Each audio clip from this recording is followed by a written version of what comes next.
Hi, and welcome to episode 25 of the Innovation Process Book. We have been reading along, and we are currently in part 3, WAGILE Product Development, chapter 14, Phases and Tools in WAGILE Product Development. We are talking about stage 3, which covers about 7 pages. And if you want to get a copy of the Innovation Process Book, scan that QR code. It will take you to Amazon, and you can get either a paperback copy or a Kindle copy. I do recommend the paperback copy since it is more accessible to get the figures, templates, and graphs than the Kindle copy.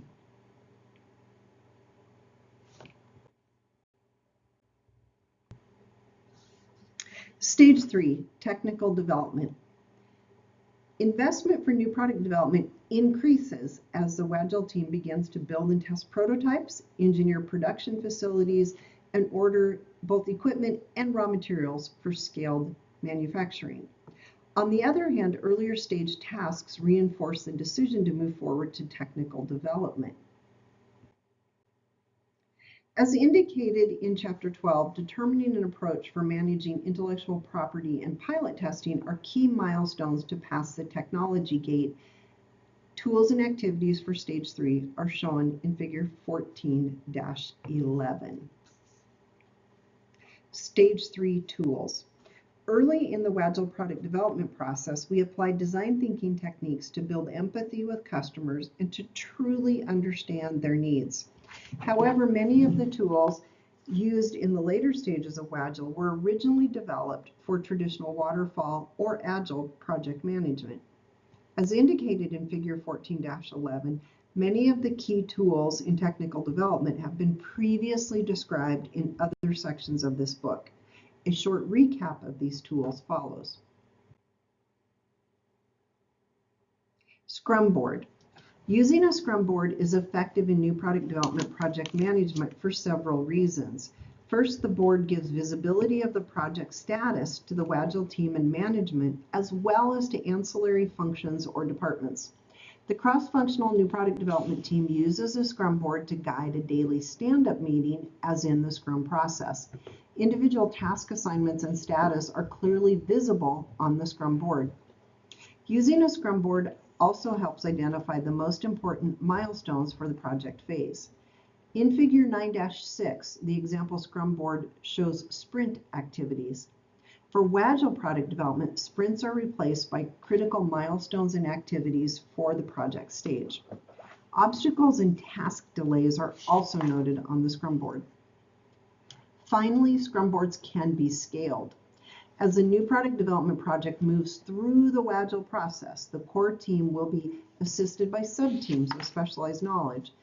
In Stage 3, for instance, we would expect sub-teams to design and execute prototype testing with potential customers.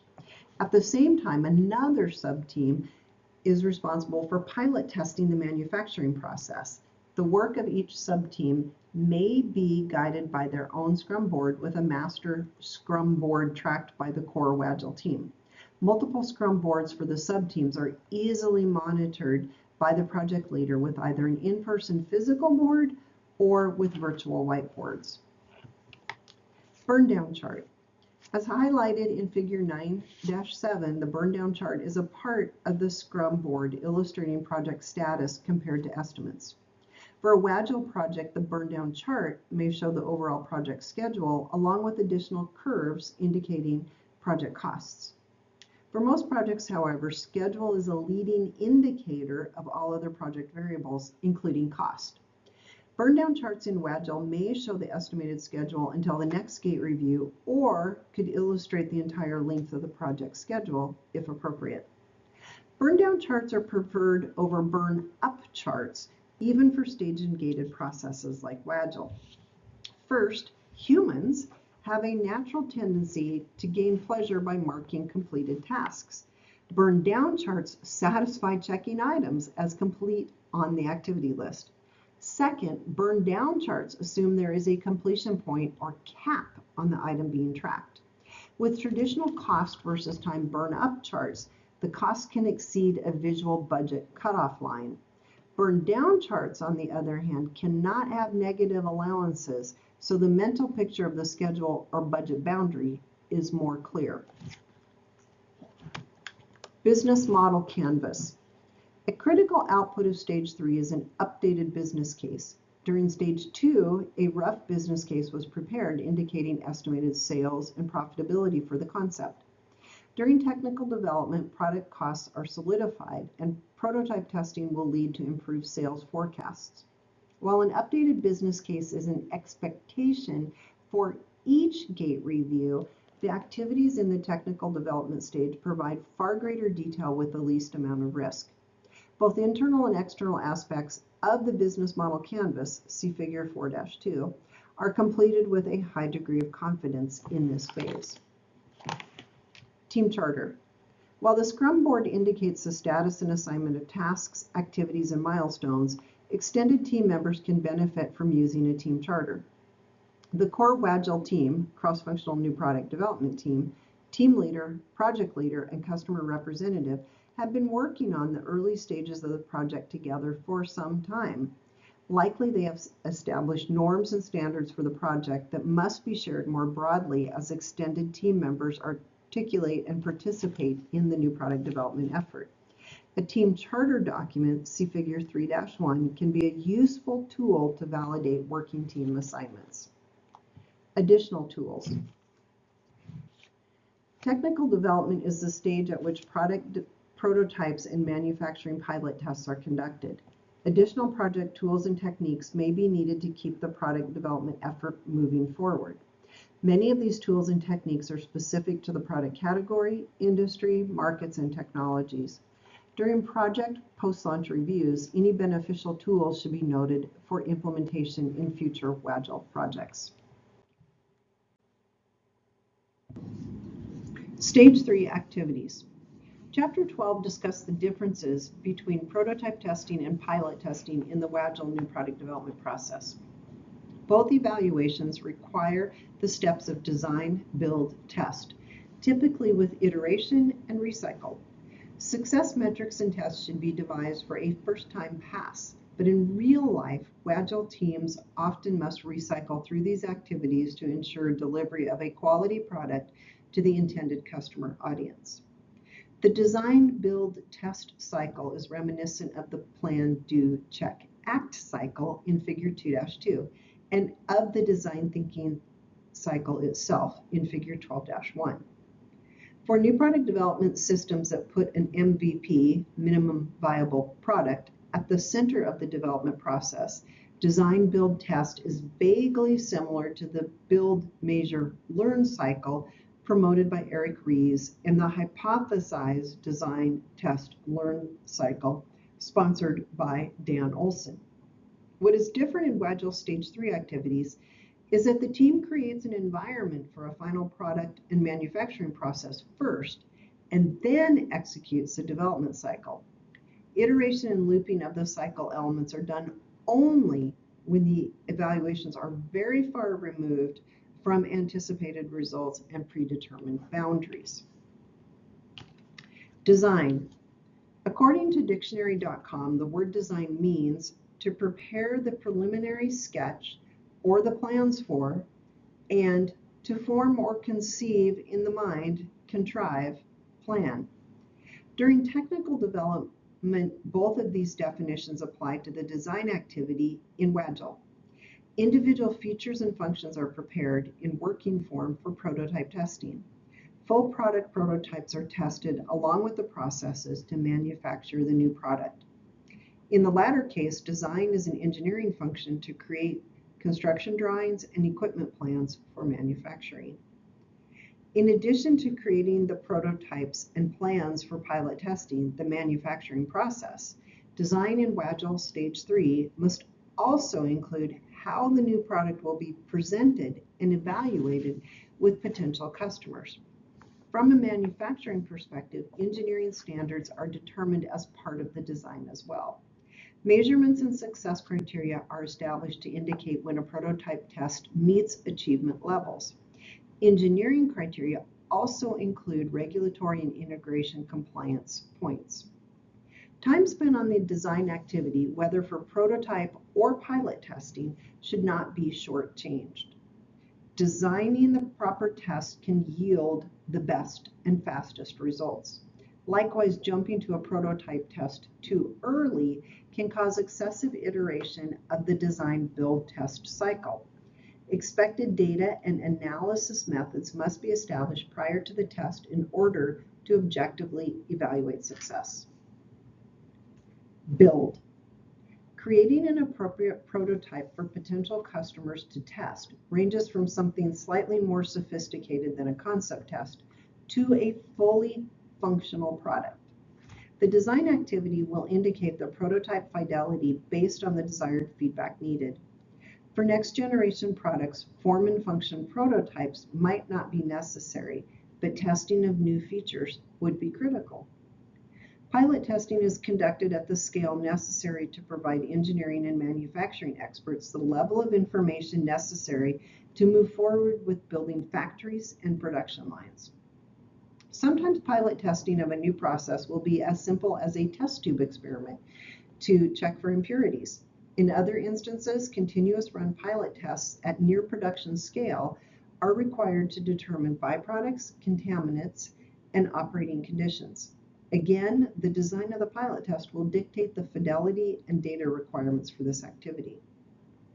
Note that in building and testing prototypes and pilot tests, many of the tools and techniques overlap those of the solve phase, create and evaluate, in the design thinking cycle. Some of these techniques are shown in Figure 14-12. Recycle and iteration between the identify phase, discover and define, and solve phase is expected and anticipated. On the other hand, adequate planning for the technical development stage in WAGILE product development can improve speed to market and save cost. You can learn more details of these techniques in Creativity in the Back End of Innovation, a pamphlet available on Amazon. Sketching. Anyone can put a pencil to paper and create a sketch of their prototype or pilot test. Asking potential customers to sketch their journey, as in Figure 14-4, or to note improvements for features and functions, provides valuable feedback for a new product strategy. Sketching the flow through a manufacturing process at the pilot stage can identify cost-saving and streamlining opportunities as well. Paper prototype. In software development, paper prototypes are also known as wireframes. These are non-functioning sketches of the various screens a user encounters in operating the software application. Tangible product development also takes advantage of paper prototypes by showing the positioning of different labels, knobs, levers, and gauges, along with the color and trademark logos of the products. Sometimes even this low fidelity form and function prototype can identify issues with end user applications or manufacturing. Wizard of Oz. Just like the famous movie showed a man behind the curtain controlling all the events that occurred in the magical land of Oz, a Wizard of Oz test uses models, paper prototypes, 3D drawings, and so on to test new product and process capability and functionality. As an example, when a potential customer indicates a click on a wireframe screen, a manual operation occurs in the background to load the next screen. Test. In order to collect appropriate data and feedback from prototype testing, the test must be designed effectively. Potential customers do not have loads of time to commit to evaluating prototypes, so the WAGILE team can segment the target customers for different tests. In other situations, the design, build, test cycle might result in multiple iterations or waves of tests yielding data of higher accuracy as the prototypes become more sophisticated. Certainly, small-scale pilot tests lead to subsequent pilot tests that are designed for gaining more information based on scale and scope of the effort. Some decision points for prototype testing include whether the potential customer is supervised, whether accessories are included in the test, and what format the feedback is to be collected. An example of segmenting the potential customer base for various prototype tests is shown in Figure 14-13. The sample prototype testing plan was designed for a company that markets consumer products with relatively high shelf turnover and does not make products in-house. Risk to a company increases as a new product moves beyond concept testing to design and development. Uncertainties include payoff and reputation if the product fails, as well as loss of investment in new equipment and manufacturing processes. Stage 3 of WAGILE includes a design, build, test cycle to ensure product features and functions meet customer needs and can be produced in a cost-effective manner. Next time we'll go into stage 4 called scale up of the WAGILE process. And again, you can get a copy of the Innovation Process book at Amazon, scanning the square QR code in the upper right. Join the class starting August 12th, 2025 with the circular QR code to register. It's a very inexpensive class. We'll spend 6 weeks, an hour and a half each week, covering waterfall processes, staged and gated processes. Then in week 2, Agile and Scrum processes. Week 3, we covered these WAGILE processes, again, a combination of WAGILE and Agile. And then in weeks 5 and 6, we'll cover Lean New Product Development, which is part 4 of the book. Each class is customized so that you walk away with the tools, processes, and system you need for your company. Feel free to contact me for more information, and we'll see you next time.